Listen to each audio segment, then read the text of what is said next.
I understand, Major Kehoe, that like physicist Stanton Friedman, you believe that we are being visited by intelligently controlled vehicles from other planets. I do, and I agree with the Air Force. They've had a secret conclusion to that effect since 1948. My friend, Colonel Coleman, welcome. Gentlemen, has the Air Force been involved with UFOs before the White House incident? During World War II, our pilots saw what were called gremlins and foo fighters. These were fireballs that appeared to fly along with our aircraft. We were concerned that these so-called foo fighters or fireballs might be foreign weapons that could threaten our national security. And did the Air Force ever try to chase a UFO? Yes, in fact, in 1948, one of our pilots crashed in pursuit of a UFO. The story made headlines all over the world. As I understand it, that crash added impetus to the conclusion that UFOs were extraterrestrial visitors. That's true. But the Air Force rejected the conclusion on the grounds of insufficient evidence. Even the name of the project was changed from sign to grudge during that period to include this unhealthy association. However, by the time Blue Book was involved, we started running into trouble. Hearings and inquiries regarding the way in which we were performing UFO investigations, in every instance, the Congress of the United States concurred in the way in which we conducted these projects. However, we were not disappointed with the 1969 decision to discontinue Project Blue Book. Out of the 12,000 reported UFO sightings, only 700 remain unexplained. Of that remainder, 100 of them really worried us. Why was that? Because these 100 sightings involved the two criteria that defined a worrisome phenomenon: high strangeness and high credibility, meaning that highly credible, multiple witnesses, like military airline pilots, see something they've never seen before. Thing to read up on what I could here and there and the other place, and my belief in the fact that there are UFOs, so-called, has been reinforced through the years by what I've read.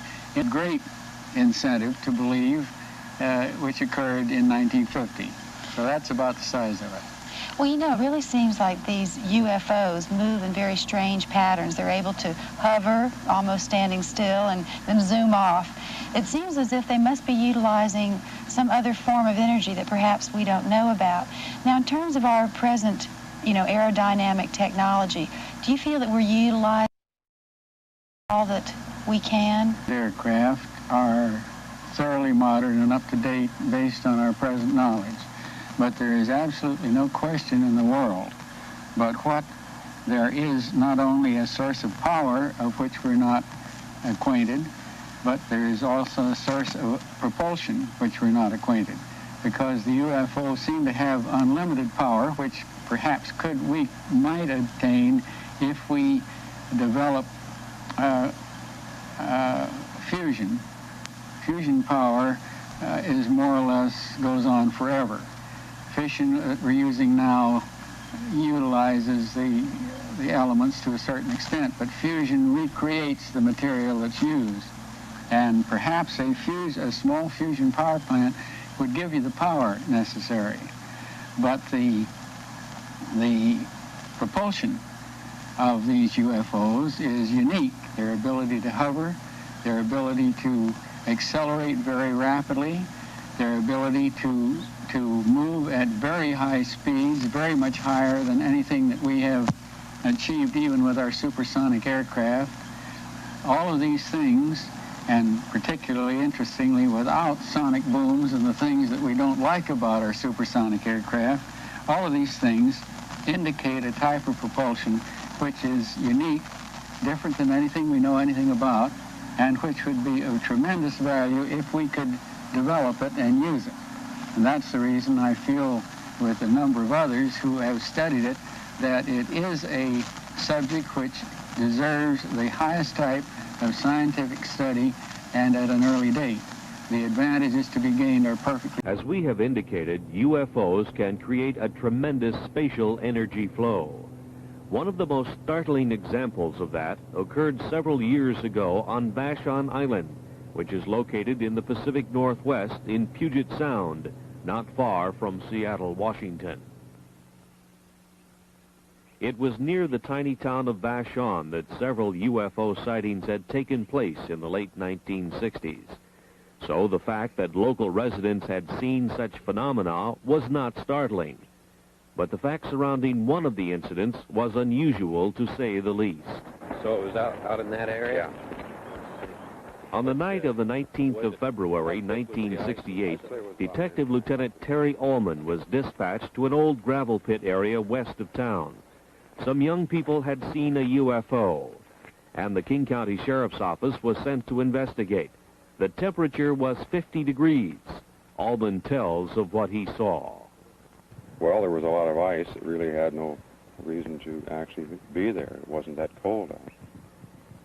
And did it have a certain consistency or something unusual about it? Well, it was 1.5 inches thick and was rather milky and bubble. Mm-hmm. And what was the impression that you had, or why did you have the impression that it was some strange phenomenon that created this?